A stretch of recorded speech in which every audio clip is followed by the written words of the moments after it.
Welcome back to ACES 53, everyone. My name is Brian Galke. I'm founder of SuttleSkills.com. I'm here with Ed Parcaut, who couldn't decide if he needs his headphones or not.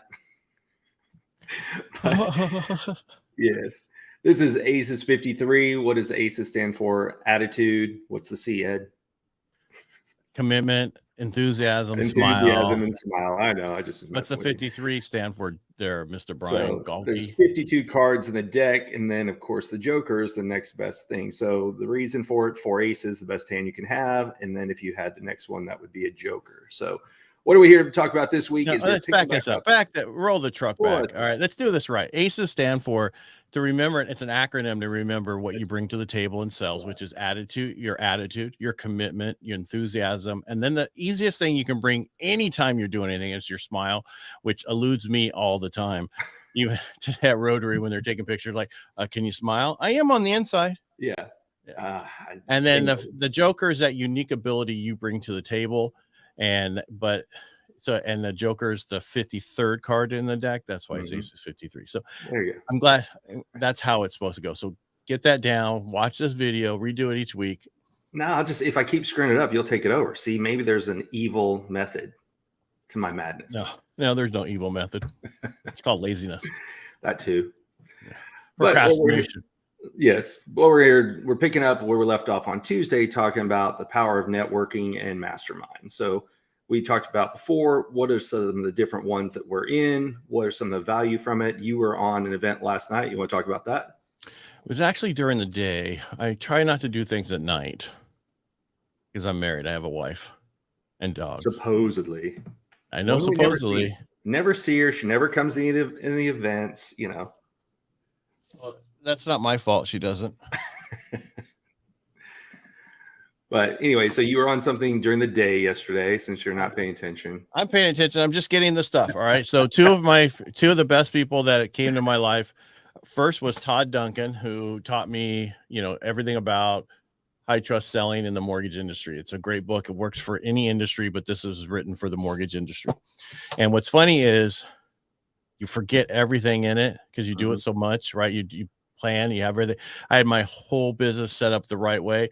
And then, the refinance boom in 2021, anybody could do anything. You get out from what you're doing. And then you have to remember to go back to the basics. And that's kind of a little bit to get into today. But then the second person, of course, I don't want to leave him out, but I met him through Todd Duncan at an event, which is Mr. Steve Sims. Oh, look who's name dropping today. No, the difference is I just want people, some people are like, well, you're not going to an event. Yes. Right now it's a lot of stuff going on. There's so many things going on. So we talked last week about it seems like last week, Tuesday, about how you need to have masterminds outside of your industry, but you also need to have them inside your industry. You need to have that one that focuses on how you do whatever you do for your industry, and then go to the outside stuff so you can bring other stuff back to your industry. And that's why that's why I was talking about those two, because I learned a lot from Steve Sims and all the masterminds I went through, and the people in the stage, on stage, off stage. There's a lot of stuff I do now because of that. But right now, and for what we're doing in our industry, we had a huge change because rates went up and everything changed. And now it's back to relationship selling, right? Which a lot of people, we talk about that all the time on here. And so this is what people need to remember. Transactions can make you a living. Relationships can make you a fortune.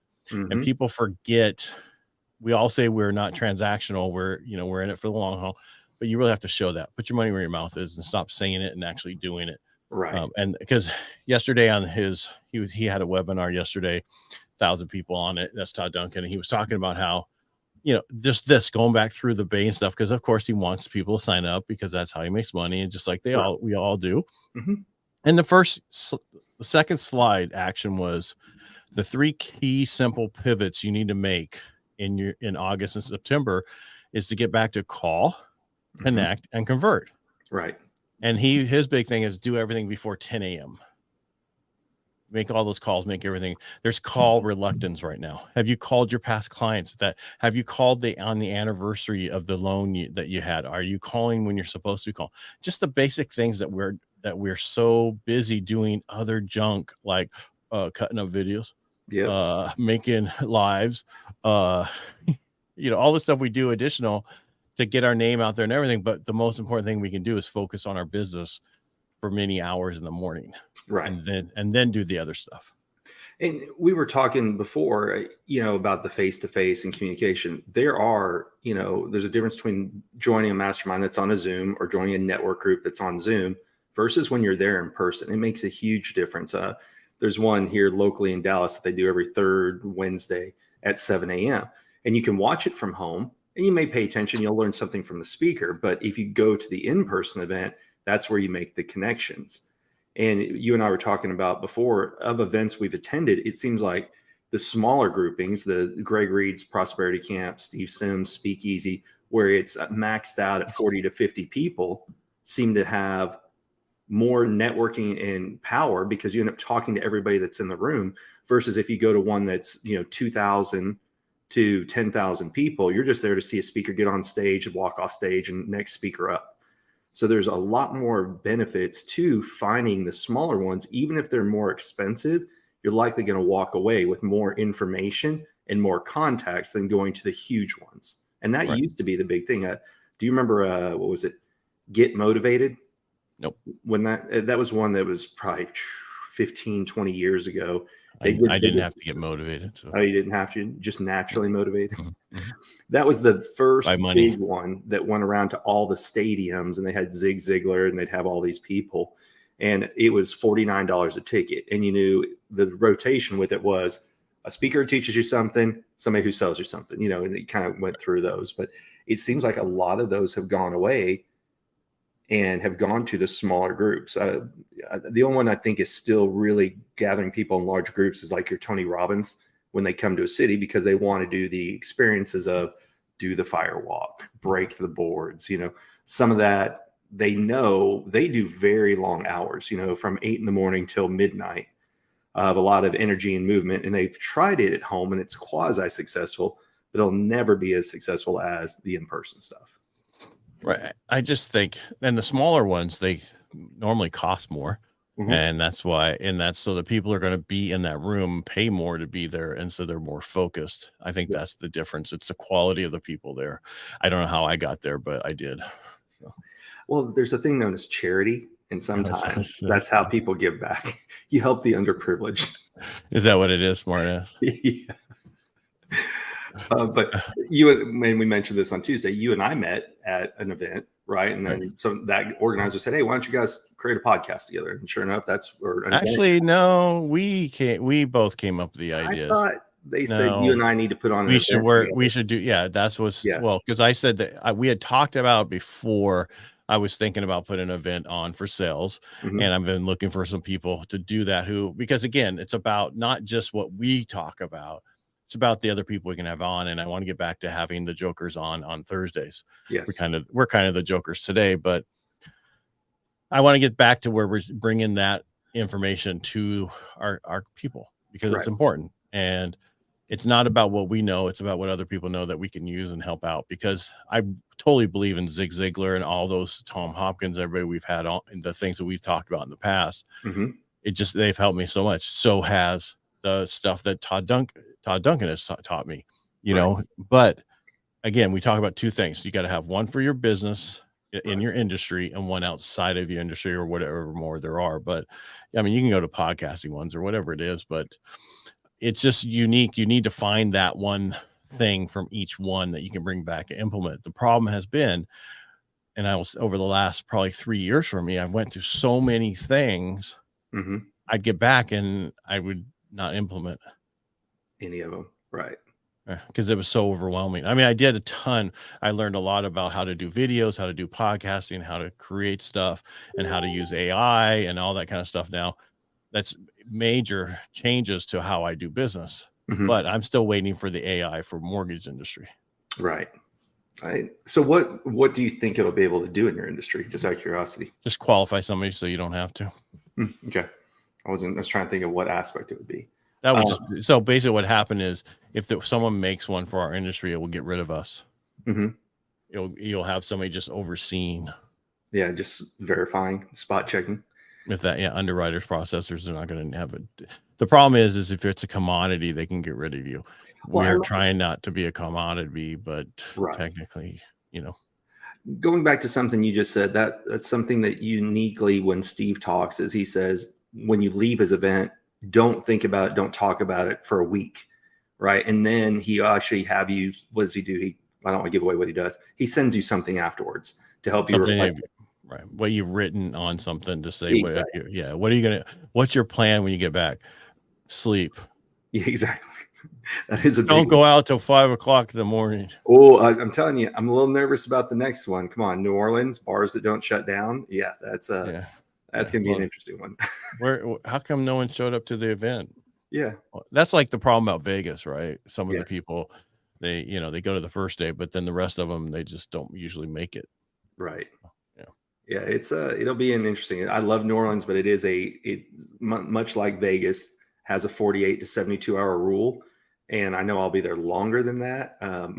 Well, funny story. I got married there in 2016 and we had to be there the entire week, get there, set up, meet with the vendors, everything else.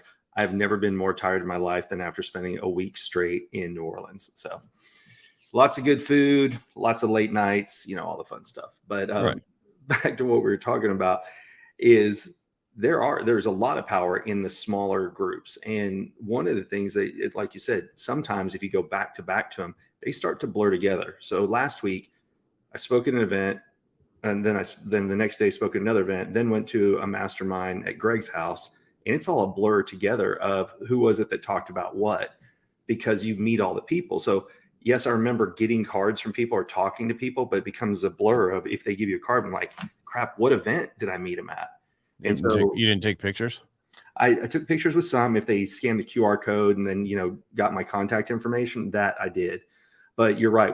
That's what I was going to say. What's your method for when you go to an event, networking your mastermind, and this is a person I want to get back in touch with?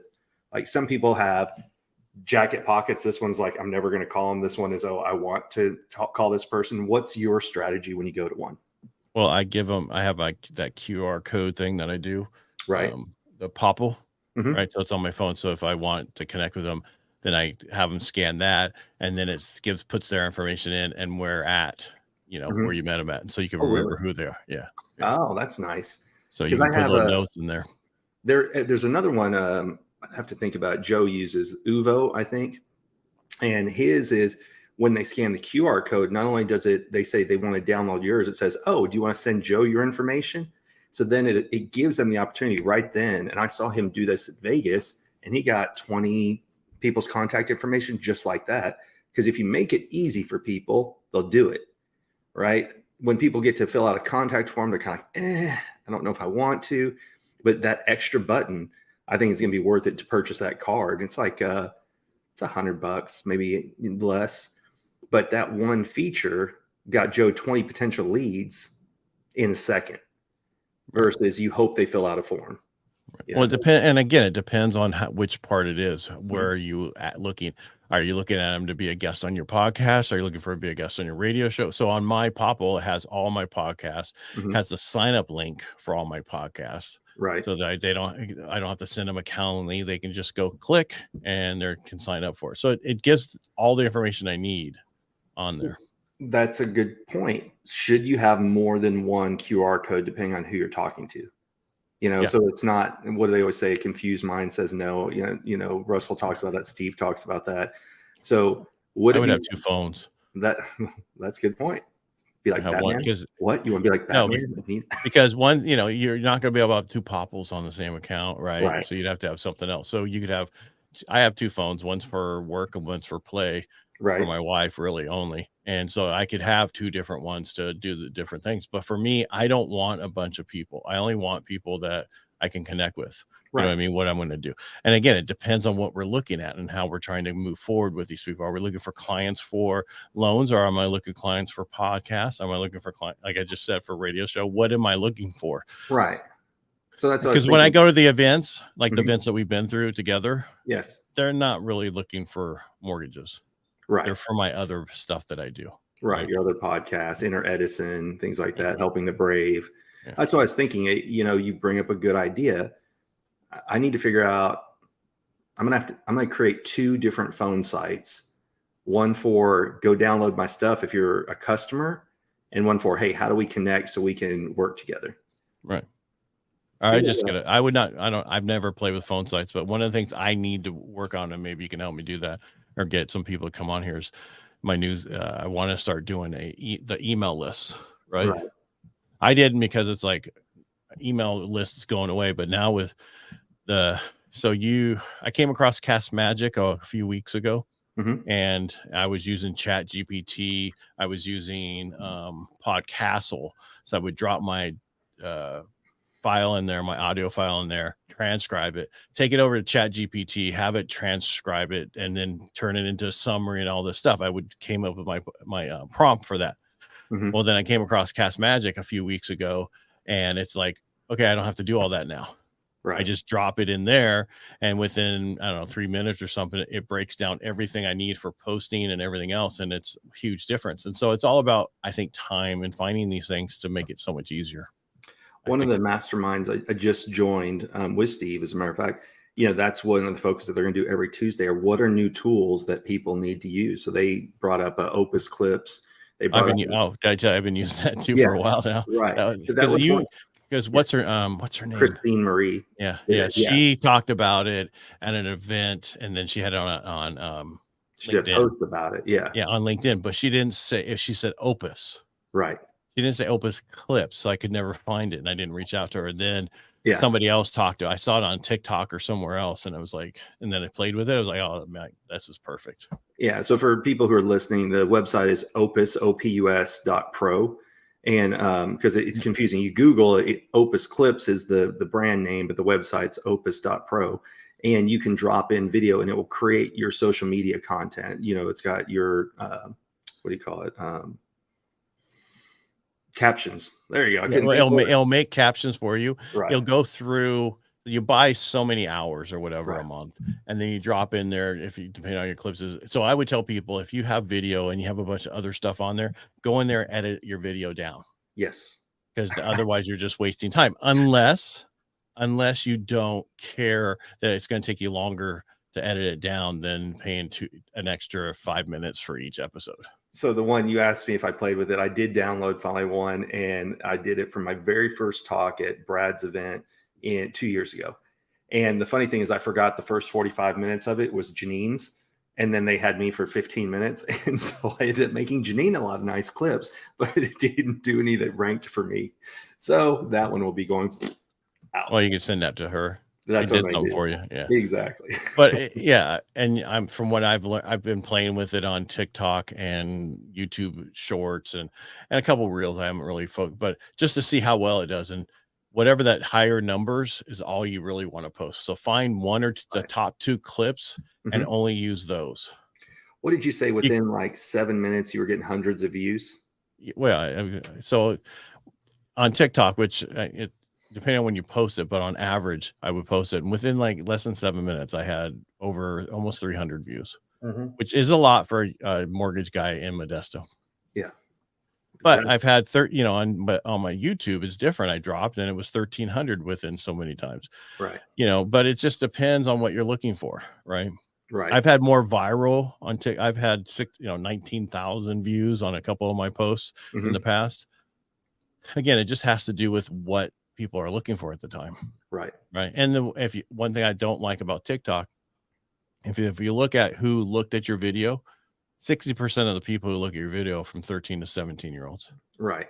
So they're not your ideal target audience, but they have parents that you need them to boost you. That's the problem. They have to like it in order for it to move up the thing. That's why the more emojis and dancing you do, showing your tits or whatever, will get you higher views. Right.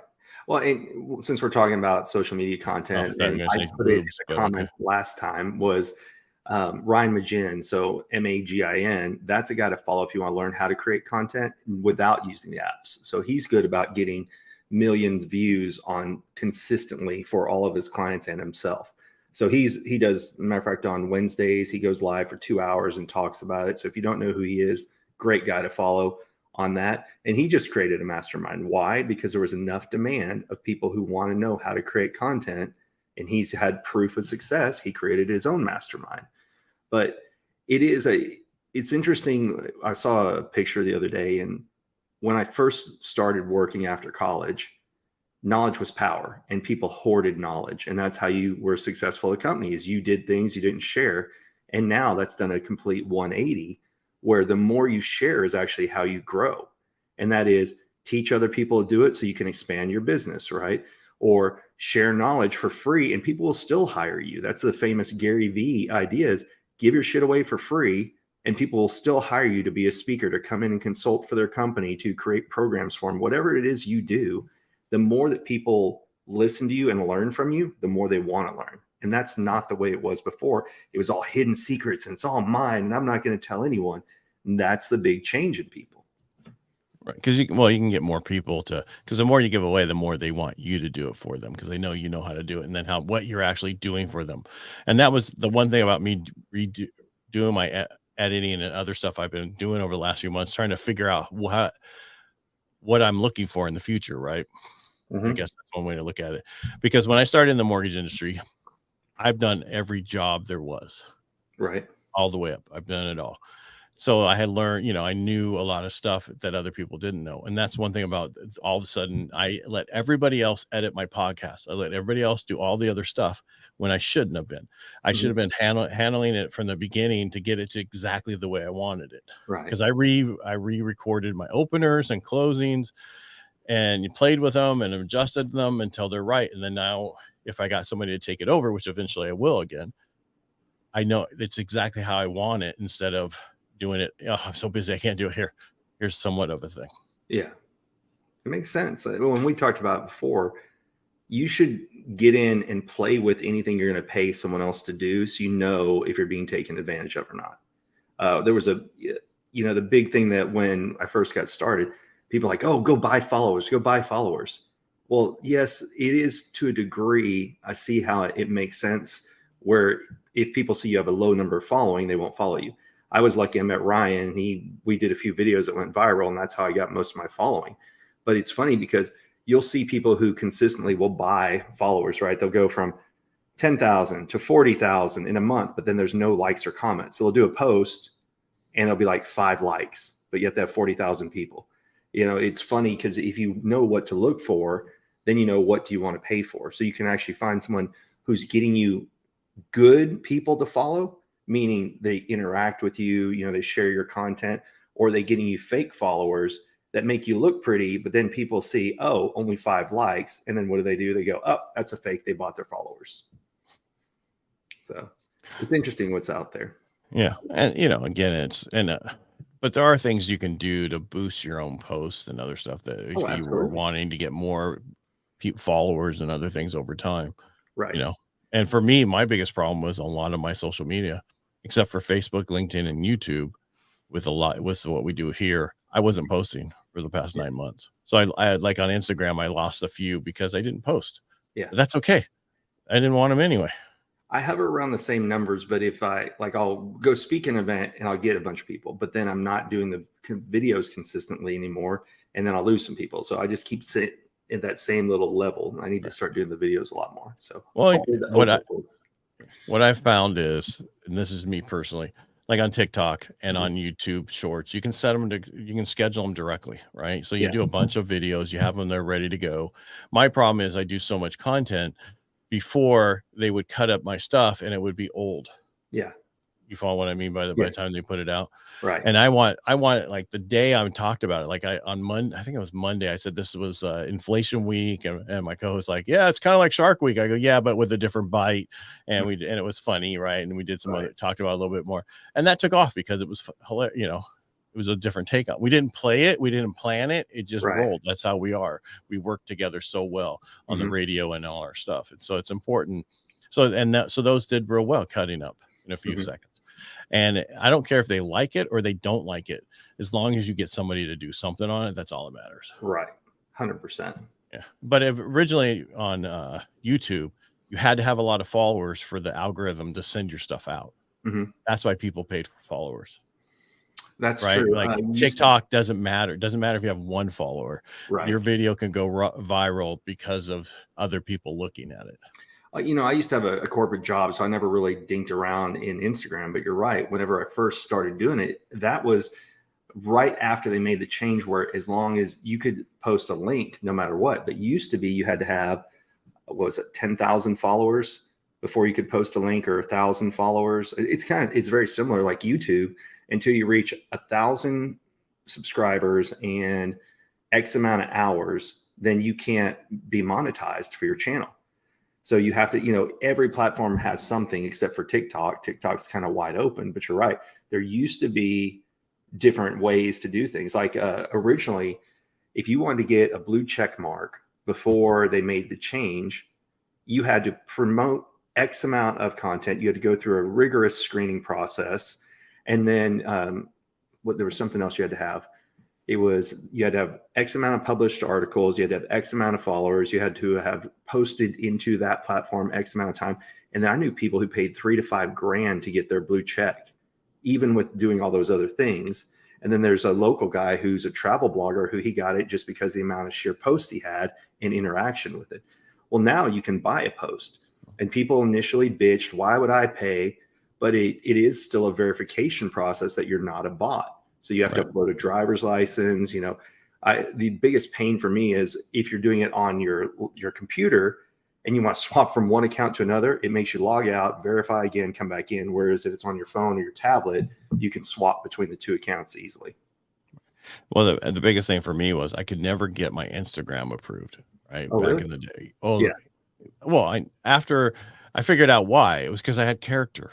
It was a character of me. It wasn't my picture. That's right, 'cause it wasn't your But face. they kept denying me, but wouldn't tell me why.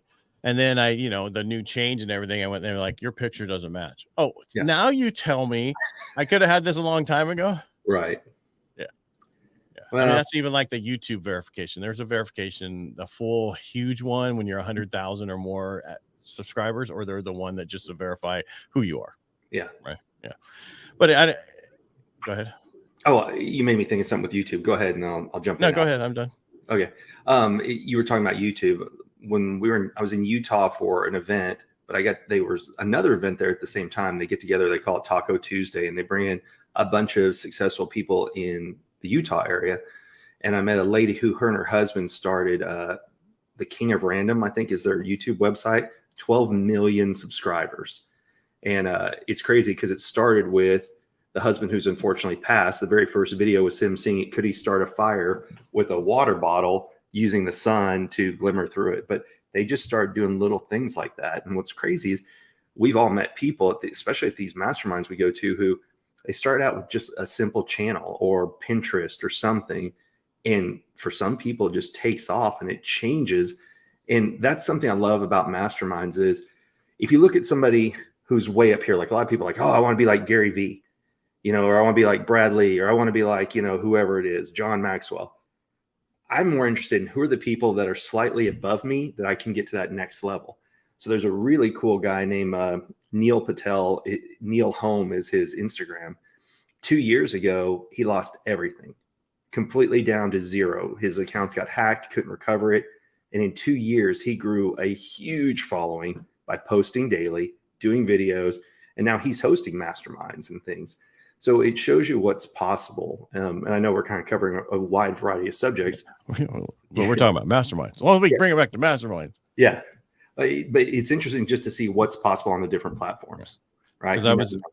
Because when I was 2 years ago, I was at the Podfest, and they had the different levels you could be in. And I was in a room with a bunch of people. One of the guys that was in there was a plumber, and he started a plumber YouTube channel, and he had like 25 million. I mean, so he sold his business, and he's making like $1 million a month off of his YouTube channel. Yeah.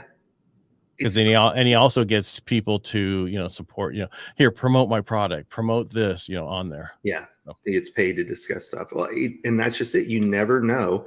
There's a guy. Well, right now I'm 5 years in my radio show as of this Saturday. Wow. Will be 5 years. And I have people coming to me now going, hey, we want to sponsor your show. We want to do this. Can you do the pool stuff for us? Because I have an HVAC guy I was going to trade on to be the show. Now I have a pool company who did our pool, but the people who worked there, they left. And those people who left, who I liked at the pool company, are like coming back, hey, I'm working for this one now. Can we do this now? Yeah. When you just have to find ways to monetize things. And what's nice is it's so much cheaper for me to do my radio show these days because of how long I've been on. I had them cut our cost down to like a third. We're a third of what we used to be. Yeah. Crazy. Yeah. See, it just goes to show. Okay. So good question for you. Of all the masterminds that you've been to, not in terms of this is my favorite person, but has there been one that you went to that was the big aha epiphany one that you ever went to? Like, let's say you're even going to speakeasies. Is there one speakeasy that stands out above the rest, or do you learn at all of them? I just learn at all of them. That's kind of how I am. Yeah, there isn't one that I was like, oh my God, this is the answer. Well, I think when I originally went to Todd Duncan's first like sales mastery way back in like the 90s, when it was it was, wow, this is a total way. And I went to all the different classes to learn how to do this and this and this of his. And then once you learn it all, it's like, okay, well, I've done all this. I just need refreshers. Well, they don't teach refreshers. They teach the whole class again. So, yeah. So for me, you're like you, I don't have one particular one that stands out. I always walk away with some nugget or, me and my notes after I go to one. But I do. Thank you. I appreciate it. You're welcome. I do like the smaller ones that have repeat guests, but then also new ones. So for example, last week at Greg's, it's a good 40-60 split. 40% of the people are ones that you've seen before.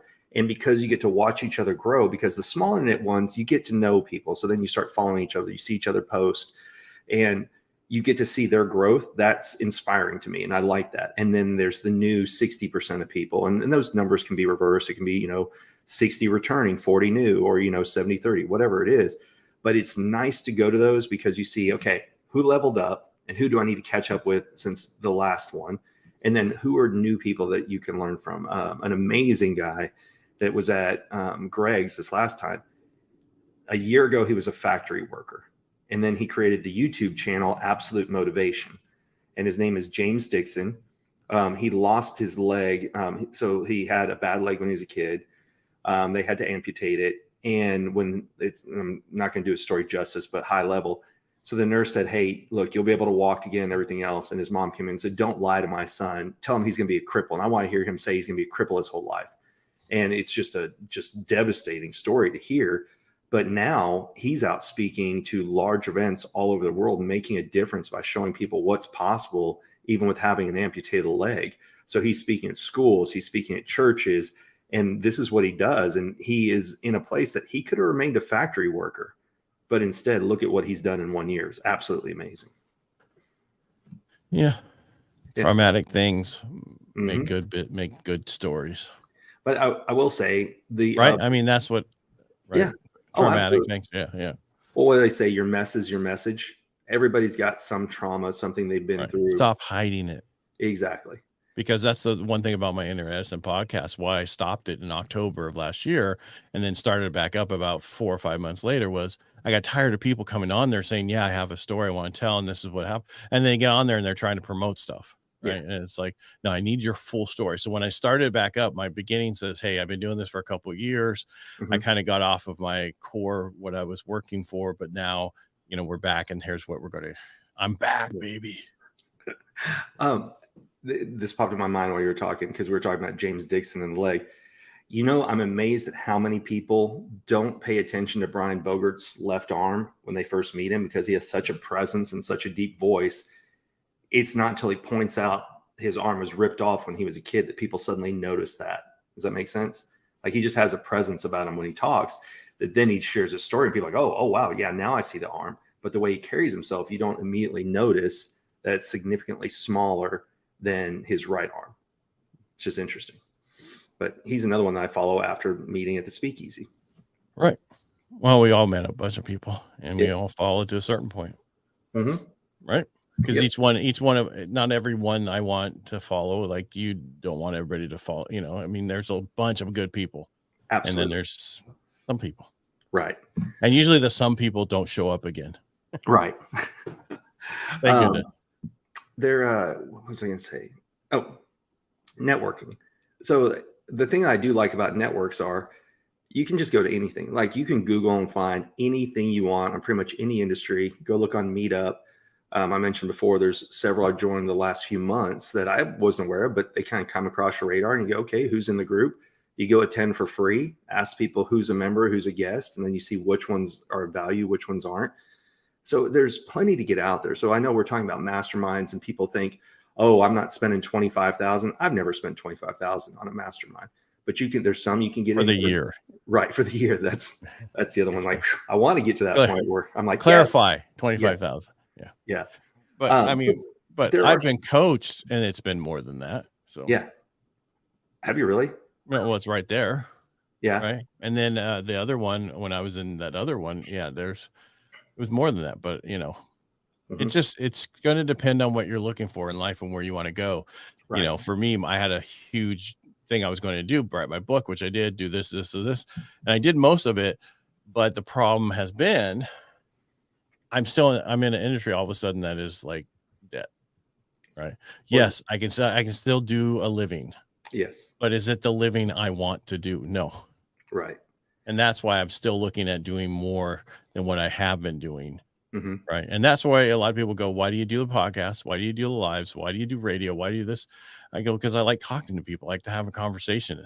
Yeah, I agree. This is way more fun to get to know people. Podcasts were odd at first because where do you look? What do you talk about? Then you just kind of get into a groove. It's like doing FaceTime with someone.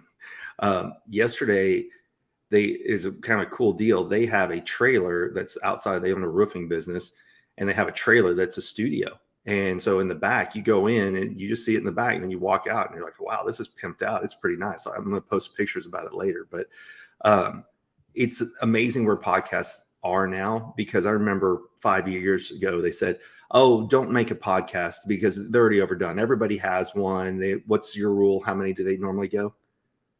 They do. You mean, all right, so that's the 10-23 rule of podcasting, which is that most people don't get past the first 10 episodes. Mm-hmm.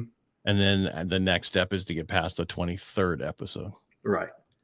And so 80% of like that 60, they said 80, but I'd say at least 60% die at the 10th episode. Do you think that's because people try and talk the entire time versus have guests? No, I think it's because they realize how much time it takes to do it and the costs involved. So if you don't edit yourself, if you don't do it yourself, mm-hmm. you're paying $250 an episode. Right. Wow. 4 episodes a month. That's $1,000. That's cheap. A lot of people are trying to charge more than that. Yeah. There's a studio I went to be on his podcast, and he rents out the different offices, and it's $500 an hour. And that includes all your editing, the staff, everybody who's in there, 3 angles, all that kind of stuff. And they'll send you a finished product on it. So for me, I know a lot of people like the different angles. To me, it's too much for me. Yeah. I'd rather just, because we could do the same thing here. Right. We could set up 2 more cameras and we can click between them. We could go from where we are now to like, oh, Ed's talking, so let's just talk to Ed. Okay, no, let's go back to Brian. There's Brian. We can do that too, but the issues to me, it's because I watched. All right, so I've been on a bunch of podcasts recently because I do them, but I've been on other people's. Right. And they cut them up. The guy's there, nice, and then he throws it to me, and it's my big face in the thing talking. I'm like, what the hell is this? Why are you doing this to me? Yeah. No, but why couldn't you just leave us the same size? I understand they say, well, it keeps people entertained all the way through. Well, shorten the video then. Right. Right. Have better content. If you need to keep them entertained and bring them through, just like we have a lot of people come on here and go, well, because we're not for everybody. We're for the few, not everyone. Yeah. Well, that's the best part. There's always some podcast for something you're interested in. You just got to find where your people are. Right. No different than you find who your audience is if you're the one doing the podcast. Right. So one day I'm going to be like Ed. I'm going to have another one in addition to this one because I want to keep doing another one. Yeah. Another couple. I know, but I said, so here's how bad I am. This is how bad it's gotten. I do 9 lives a week from my radio show plus the radio show. So that's 10. Yeah. Then I do Helping the Brave on Wednesdays at 3:30. I do Tuesdays at 5 now, Rotary Live event for the district governor. I help him out, and we're on there for a half hour talking about what's going on in our district. And then what else? Oh, and then I do 2 of them, one on Tuesday and one on Thursday with you. Crazy. So how much is that? That's a little bit of content. And Yeah, that's the problem is a lot of people go, well, you don't post on Instagram, TikTok, and YouTube, right? Because I do with the lives, but it just doesn't work the same.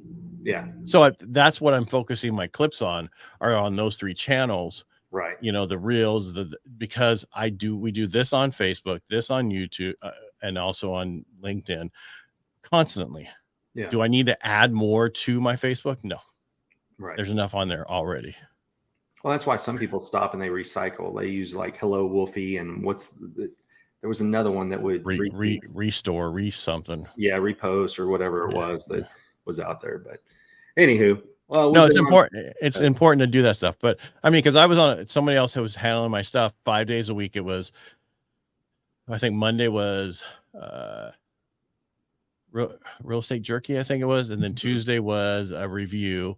Wednesday was helping the brave. Thursday was a quote, and Friday was my inner Edison, right? Wow. But now I cut so much up, I can post 5 days a week, 3 videos for just real estate jerky, and then also inner Edison twice a week and helping the brave once a week. And that's way more content than I really need to do. But But not now, because you found the tools, right? That make it easy. Yeah, it's easy. I mean, it cuts it up. I don't have to do much. Once you set up your logo in there the way you want it. But the problem is if you have 3 different shows, yep, you got to be careful, because it'll take that one logo you set up and throw it across all of them. I gotcha. So all you have to do is go in there and delete it from that one and put the new one in that one, and it's easy. So cool. Anyway, we got to go. Yeah, we're past the 40-minute mark. So thank you, everybody, for joining us today. Thank you, Ed, for being on. And appreciate it. How can people support us? They can go ACES 53 on YouTube, or go like both of our Instagram pages. So with that being said, everybody have a great Thursday, and we'll talk to you later on. Bye. And I'm Ed Parcaut everywhere. Yes, that's right. And getedsbook.com. That's right.